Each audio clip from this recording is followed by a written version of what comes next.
Hello दोस्तों, सब कैसे हो। आई होप सब अच्छे होंगे एंड सबकी तैयारी अच्छी चल रही होंगी। तो स्वागत है आपकी मेरी एक और नई वीडियो में। तो आज की वीडियो में हम प्रीवियस वीडियो की तरह ही उत्तराखंड के जो ब्रिटिश कमिश्नर थे उनके बारे में पढ़ने वाले हैं। और प्रीवियस वीडियो में हमने 5 ब्रिटिश कमिश्नर को कवर कर लिया था और आज की वीडियो में हम उससे जो आगे कमिश्नर हुए थे उनके बारे में पढ़ेंगे।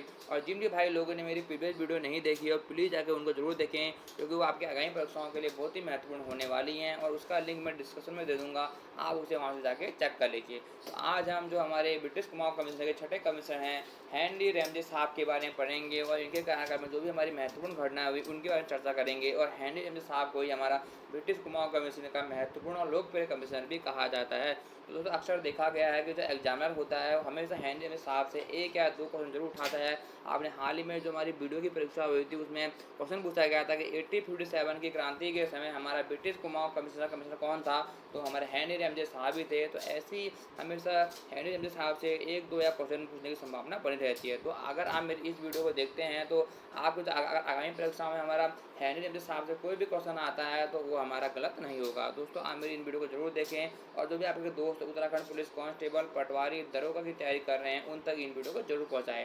तो अगर दोस्तों आपको ये वीडियो अच्छी लगती है तो प्लीज़ इस वीडियो को लाइक करें, शेयर करें, कमेंट करें और अपने दोस्तों के साथ शेयर करिए। दोस्तों चलते हैं आज के टॉपिक की तरफ। तो दोस्तों जो हमारे अगले कमिश्नर आते हैं हेनरी रैमजे साहब आते हैं और इनका कार्यकाल हमारा 1856 से 84 के मध्य में रहा था।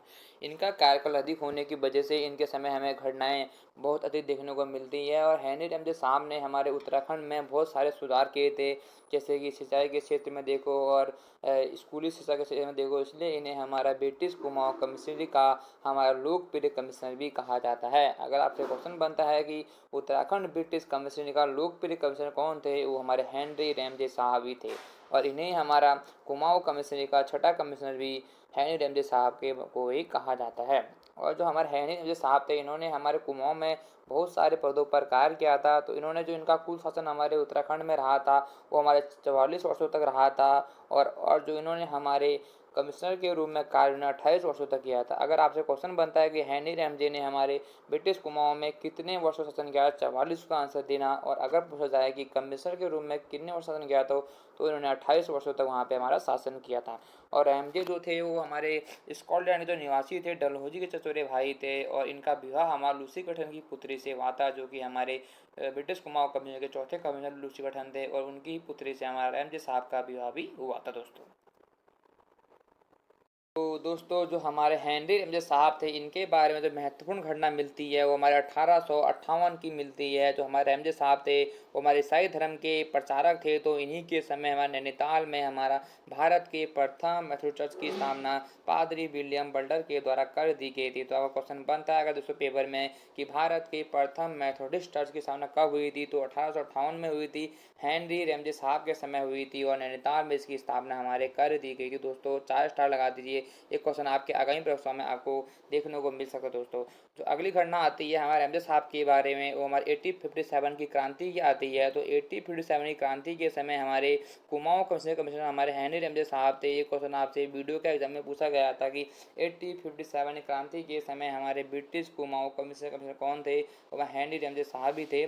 तो जब वहाँ पे हमारे कमिश्नर थे तो इन्होंने हमारे 1857 की क्रांति का दमन भी किया था। और इन्हीं के प्रयासों से हमारा 1857 से 1858 तक हमारा जो कुमाऊं था एक शांत क्षेत्र बना रहा था।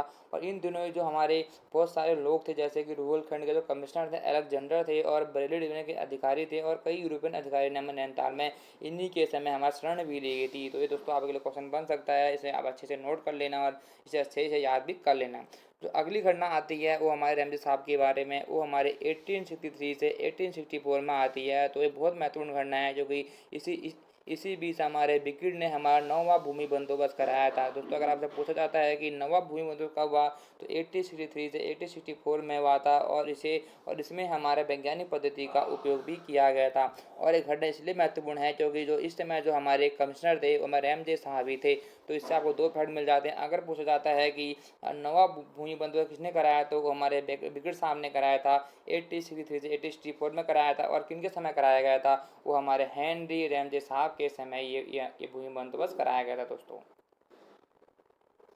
तो जो हमारे हेनरी रमजे साहब थे उनके बारे में जो अगली घटना पता चलती है कि इन्होंने उत्तराखंड में आपदा प्रबंधन का प्रथम प्रयास हेनरी रमजे साहब के द्वारा ही किया गया था। तो इनके समय हमारा 1867 में नैनीताल में हमारा प्रथम बार भूस्खलन हुआ था। तो इन्हीं के कारणों का पता लगाने के लिए हेनरी रमजे साहब ने हमारे हिल साइड सेफ्टी कमेटी की स्थापना कर दी गई थी। तो अगर आपसे पूछा जाता है कि हिल साइड सेफ्टी कमेटी किसने बनाई थी, तो हमारे हेनरी रमजे साहब ने बनाई थी। वो भी हमारे नैनीताल ने बनाई थी हमारा भूस्खलन का पता लगाने के लिए। तो ये क्वेश्चन बहुत ही इंपॉर्टेंट है दोस्तों, इस बार 4 स्टार लगा दीजिए। मेरा दिल कहता है कि आगामी परीक्षाओं में आपसे एक क्वेश्चन पूछा जा सकता है कि हिल साइड सेफ्टी कमेटी कब बनी थी। 1867 में बनी थी, हेनरी रमजे साहब के द्वारा बनाई गई थी और नैनीताल में इसका गठन किया गया था।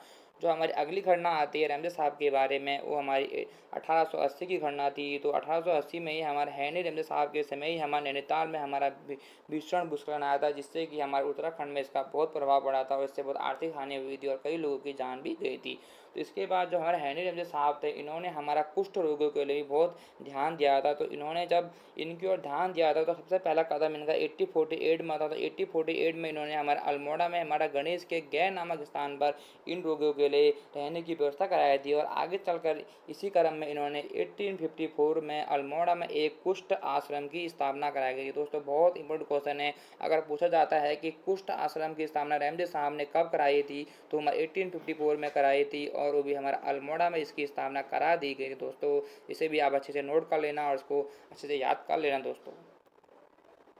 दोस्तों हेनरी रमजे साहब के बारे में जो अगली घटना पता चलती है कि इन्होंने हमारे तराई भाबर के इलाके में सिंचाई भूमि के लिए भी कार्य किए थे। तराई भाबर वाले क्षेत्र में उन्होंने गूलों और नहरों का हमारा जाल बिछा दिया था और ये नहरें हमारे आज भी विद्यमान है और सिंचाई के लिए इनका प्रयोग आज भी किया जा रहा है। तो इसी क्रम में हमारे रमजे साहब ने 1883 में हमारे तराई भाबर के विकास के लिए हमारा तराई इम्प्रूवमेंट फंड की स्थापना भी कर दी गई थी। तो ये क्वेश्चन बहुत इंपॉर्टेंट, अगर आपसे पूछा जाता है कि तराई इम्प्रूवमेंट फंड की स्थापना कब हुई थी, तो 1883 में कर दी गई थी। वो भी हमारे रमजे साहब के समय इसकी स्थापना की गई थी, तराई भाबर के विकास के लिए की गई थी। तो 4 स्टार लगा दीजिए, इसे अच्छे से नोट कर लेना, क्या पता आपको आगामी परीक्षाओं में ये क्वेश्चन देखने को मिल सकता है। जब हमारे रमजे साहब हमारे तराई भाबर में आए थे, तो उनके समय हमारे तराई भाबर में मलेरिया का बहुत ही प्रकोप चल रहा था, जिसके कारण यह क्षेत्र बहुत ही पीड़ित था। तो रमजे साहब ने यहाँ पे मलेरिया के प्रकोप को कम किया। तो इसी कारण हेनरी रमजे साहब को हमारा तराई भाबर का विश्वकर्मा भी कहा जाता है। दोस्तों बहुत ही इंपॉर्टेंट क्वेश्चन है, अगर आपसे पूछा जाता है कि तराई भाबर का विश्वकर्मा किसे कहा जाता है, तो हमारे हेनरी रमजे साहब को तराई भाबर का हमारा विश्वकर्मा भी कहा जाता है। और जब हमारे तराई भाबर में थे, तो इन्हीं दिनों हमारे जो लॉर्ड मेयो थे, वो हमारे तराई भाबर के इलाके में आए थे। जब उन्होंने देखा कि तराई भाबर के इलाके में तो रमजे साहब ने बहुत ही अच्छा प्रबंधन कर रखा है, तो उन्होंने कहा था कि रमजे साहब ने यहाँ तराई भाबर के प्रबंधन की बहुत ही अच्छी प्रशंसा भी की थी दोस्तों। और जो इनके समय की जो अगली घटना मिलती है वो हमारे 1869 की मिलती है। तो हेनरी रमजे साहब के द्वारा ही 1869 में हमारा रानीखेत थाने की स्थापना भी कर दी गई थी। दोस्तों इसमें आप 2-3 स्टार, जितने स्टार लगा सकते उतने स्टार लगा लीजिए, क्या पता आपके अगले पेपर में क्वेश्चन पूछा जा सकता है कि रानीखेत थाने की स्थापना कब हुई थी, तो 1869 में की थी, रमजे साहब के द्वारा की गई थी। और अगर आपसे पूछा जाता है कि अल्मोड़ा थाना कब बना, तो अल्मोड़ा थाना हमारा 1837 में बना। और अगर आपसे पूछा जाता है कि हम नैनीताल थाना कब बना, तो हमारा 1943 में बना। ये दोनों फैक्ट मैंने आपको अपनी प्रीवियस वीडियो में बता रखे हैं, तो आप उन्हें वहाँ से जाकर जरूर चेक करें और देखिए कि ये हमारे किन के काल में बनाए गए थे। और अगर आपने पढ़ लिया तो प्लीज़ मुझे कमेंट कर जरूर बताना है कि अल्मोड़ा थाना किसके काल में बना और नैनीताल थाना हमारा किसके शासनकाल में बना। और जो हमारे इनके समय की जो अगली घटना आती है वो हमारे 1858 की आती है। तो हेनरी रमजे साहब के समय ही 1858 में हमारे हिल रेजिमेंट की स्थापना भी कर दी गई थी। दोस्तों बहुत इंपॉर्टेंट क्वेश्चन है कि अगर पूछा जाता है कि हिल रेजिमेंट की स्थापना कब हुई थी, 1858 में हुई थी, वो भी हमारे हेनरी रमजे साहब के समय इसकी स्थापना भी कर दी गई थी। दोस्तों जो हमारे रमजे साहब थे, इनके बारे में जो अगली घटना आती है वो हमारे 1874 की थी। तो रमजे साहब के समय ही हमारा 1874 में हमारा अधिसूचित जिला अधिनियम आया था, जिसे हमारा इंग्लिश में हमारा शेड्यूल्ड डिस्ट्रिक्ट एक्ट कहते हैं। और इसी अधिनियम के तहत जो हमारे 1931 में जो हमारा वन पंचायतों का गठन हुआ था और जो भी इसके लिए नियम बनाए गए थे वो हमारे अधिसूचित जिला अधिनियम के तहत ही, और इन नियम को हमारा कुमाऊं नियम भी कहा जाता है। तो आपको इससे दो फैक्ट मिल जाएंगे दोस्तों।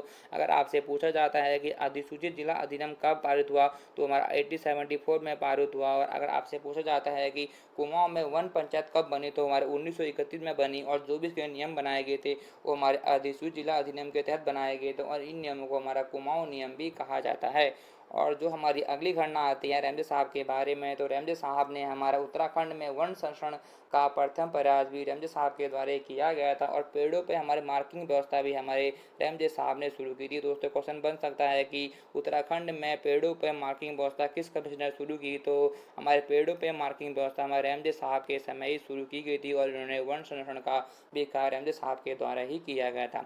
और रैमजे साहब के बारे में जो अगली घटना आती है, जो महत्वपूर्ण घटना है कि जो रैमजे साहब थे वो हमारे कुमाऊं की जनता के बीच काफ़ी प्रसिद्ध थे, और कहा जाता है कि ये हमारे पहाड़ी भाषा भी बोल लेते थे और मंडुए की रोटी भी खा लेते, जिन्हीं कारण से हमारे जो कुमाऊं की जनता थी वो हमारे हैंनरी रैमजे साहब को राम जी साहब भी कहा करती थी। दोस्तों क्वेश्चन बन सकता है कि राम जी साहब किसे कहा जाता है, तो राम जी साहब भी हमारे हैंनरी रैमजे को ही कहा जाता है। और इनको जो हमारे ब्रिटिश लेखक थे इन्हें हमारा किंग ऑफ कुमाऊं भी कहते थे।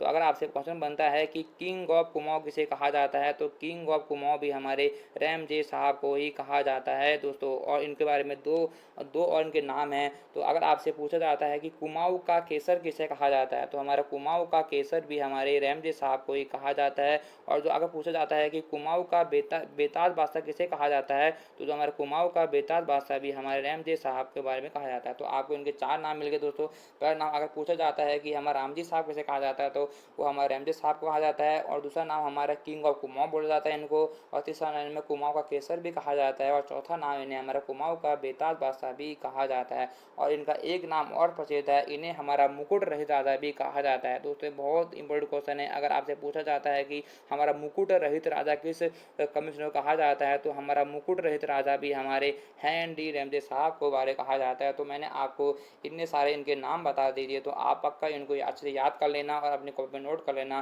क्या पता आपको आगामी परीक्षा में इनमें से आपको क्वेश्चन देखने को मिल सकता है। दोस्तों रैमजे साहब के बारे में कहा जाता है कि रैमजे साहब हमारे 4 माह बिनसर रहते थे, और 4 माह हमारा अल्मोड़ा में रहते थे, और 4 माह हमारा भावा रहते थे। तो इनके बारे में एक कथन भी कहा गया है। तो अगर आपसे यही पूछा जाता है कि कौन कमिश्नर हमारे 4 माह बिनसर और 4 माह अल्मोड़ा 4 माह भावा रहते थे, तो हमारे हैंनरी रैमजे साहब भी रहते थे दोस्तों। और रैमजे साहब ने हमारे पहले तो वन संरक्षण के रूप में इन्होंने कार्य किया था। सर्वप्रथम जब इन्होंने एक कार्य किया तो इन्होंने 1858 में हमारे ठेकेदारी प्रथा को समाप्त कर दिया। जब इन्होंने हमारे उत्तराखंड में या हमारे वन संरक्षण के पद पर कार्य कर रहे थे, तो इन्होंने सर्वप्रथम 1858 में ठेकेदारी प्रथा को समाप्त कर दिया। और उसके बाद 1868 तक हमारे कुमाऊं कमिश्नर के साथ हमारा वन कंजूटर के पद पर भी इन्होंने कार्य किया। तो अगर आपसे क्वेश्चन बनता है कि कौन से कमिश्नर जिन्होंने हमारा कमिश्नर के साथ ही हमारा वन कंजूटर के पद पर कार्य किया था, तो हमारे हैंनरी रैमजे साहब ही थे। इन्होंने 1858 से 1868 तक हमारे वन कंजर्वेटर के रूप में भी कार्य किया था दोस्तों।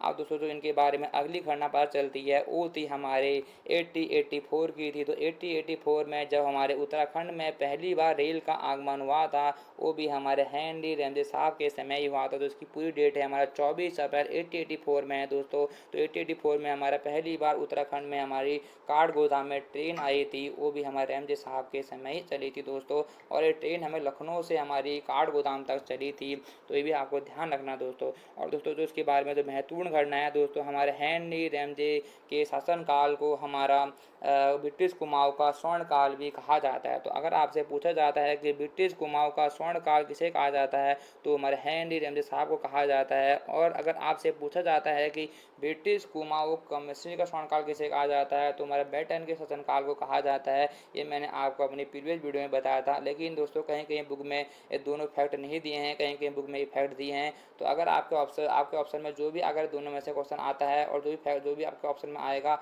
आप उसे टिक करना दोस्तों।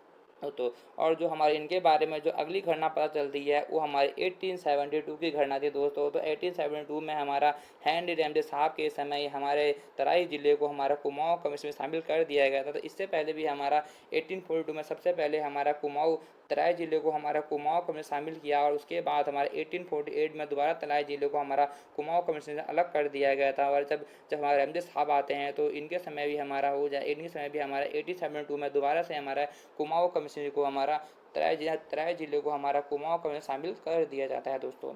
और दोस्तों जो इनके समय की जो हमारी अगली घटना आती है वो हमारे 1872 की थी। ये भी हमारी महत्वपूर्ण घटना है दोस्तों।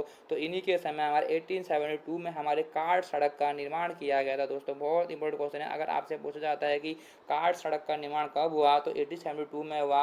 वो भी हमारा रामनगर टू हमारा रानीखेत इसका हमारा निर्माण कर दिया गया था दोस्तों। बहुत इंपॉर्टेंट क्वेश्चन है कि कार्ड सड़क किसके बीच है, तो ये हमारा रामनगर से रानीखेत के बीच है और 1872 में बनी थी और रमजे साहब के द्वारा ही इसको बनाया गया था दोस्तों जो हमारे हेनरी रमजे साहब थे, इन्होंने हमारे 1857 की क्रांति के पश्चात नैनीताल को एक स्कूली शिक्षा के केंद्र के रूप में विकसित करने का प्रयास किया और इन्हीं के द्वारा हमारा अल्मोड़ा और नैनीताल जैसे क्षेत्रों में हमारा बहुत सारे स्कूलों की स्थापना भी की गई थी। तो इसी क्रम में हमारा सर्वप्रथम हमारा 1844 में अल्मोड़ा में हमारा मिशन स्कूल खोला गया और इसके बाद इसे हमारे 1871 में रमजे इंटर कॉलेज में परिवर्तित कर दिया गया। दोस्तों आपको दोनों फैक्ट याद रखने हैं। अगर आपसे पूछा जाता है कि अल्मोड़ा में मिशन स्कूल कब खोला गया तो 1844 में खोला गया और इसे रमजे इंटर कॉलेज में हमारा 1871 में परिवर्तित कर दिया गया था। इसके बाद जो इसी क्रम में जो हमारा अगला स्कूल खोला गया वो नैनीताल में हमारा मिशन स्कूल हमारा 1850 में खोला गया। ये भी हमारे रमजे साहब के समय भी इसकी स्थापना की गई।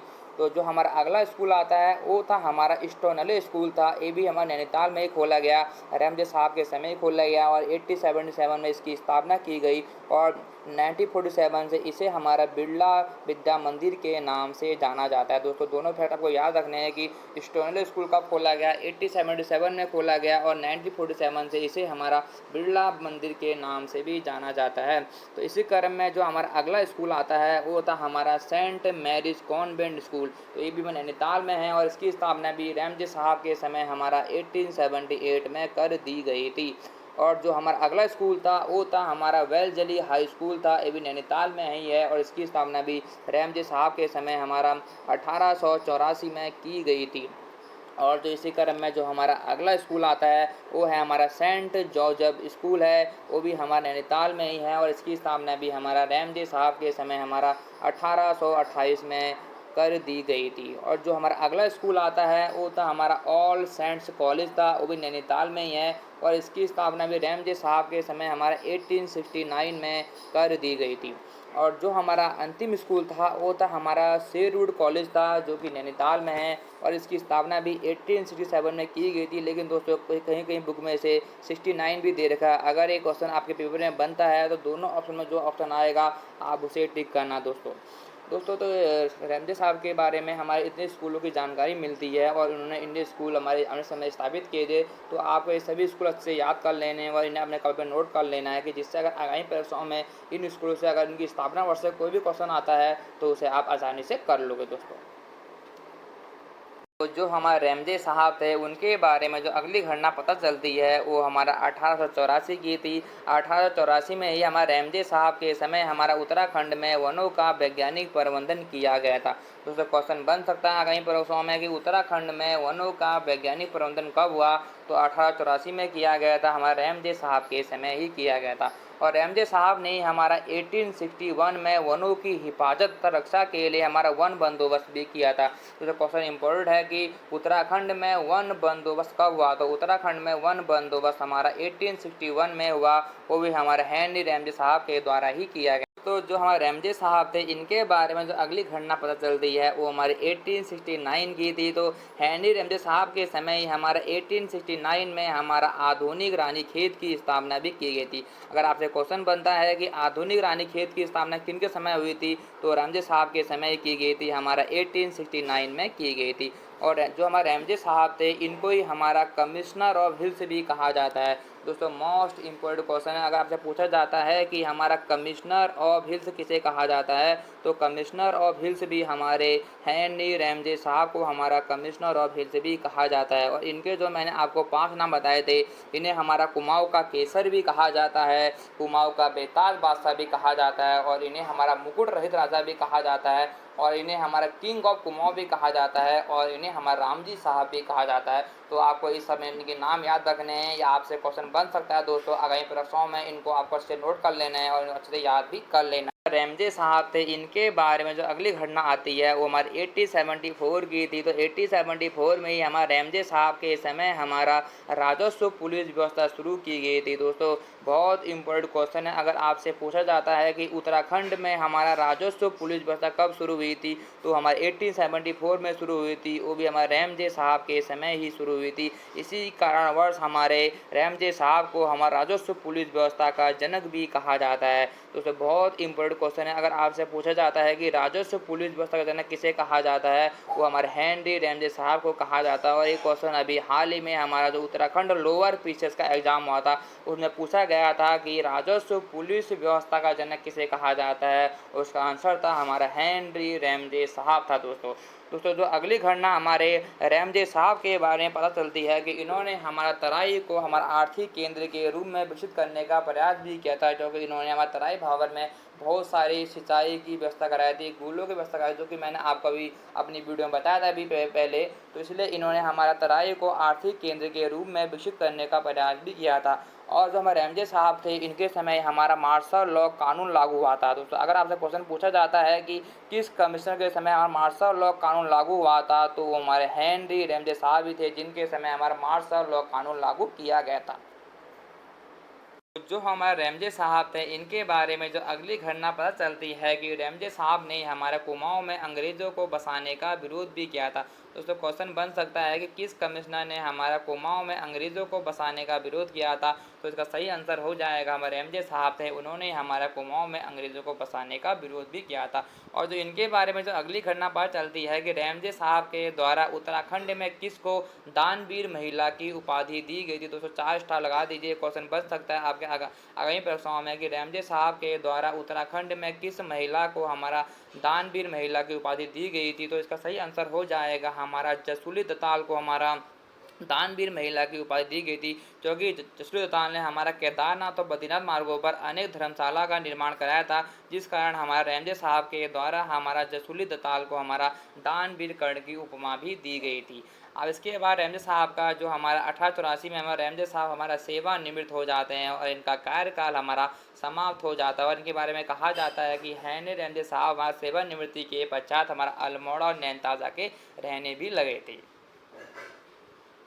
दोस्तों इस वीडियो में हमने हेनरी रेमजे साहब के बारे में पढ़ा और उनके कार्यकाल में जो भी हमारी महत्वपूर्ण घटना घटी थी मैंने आपको इस वीडियो में बताई हैं। और जो भी ये फैक्ट मैंने आपको बताए हैं ये मैंने 2 या 3 किताबों से मिलाकर आपको बताए हैं, जो कि आपकी आगामी परीक्षाओं के लिए बहुत ही महत्वपूर्ण होने वाले हैं। अगर मेरी आप इन वीडियो से पढ़ते हैं, अगर मेरी इन वीडियो को फॉलो करते हैं, तो अगर आगामी परीक्षाओं में हमारा कमिश्नर से कोई भी क्वेश्चन आता है तो इससे कोई बाहर नहीं आएगा, इसकी गारंटी मैं लेता हूँ। तो आप इन वीडियो को ज़रूर देखें और जो भी आपके दोस्त उत्तराखंड पुलिस कांस्टेबल, दरोगा, फॉरेस्ट गार्ड की तैयारी कर रहे हैं उन तक इन वीडियो को जरूर पहुंचाएं। दोस्तों अगर आपको कुछ भी पूछना हो तो मुझे कमेंट बॉक्स में कमेंट करके पूछ देना दोस्तों। और किसी टॉपिक पर वीडियो चाहिए होती है तो वो भी मुझे आप कमेंट करके बता देना दोस्तों मिलते हैं अगली वीडियो में दोस्तों। और अगर आपको मेरी वीडियो अच्छी लगती है तो इसे लाइक करें, शेयर करें, कमेंट करें और अपने दोस्तों के साथ शेयर कीजिए। दोस्तों मिलते हैं अगली वीडियो में, तब तक दोस्तों बाय, अपना ध्यान रखिए और पढ़ते रहिए दोस्तों।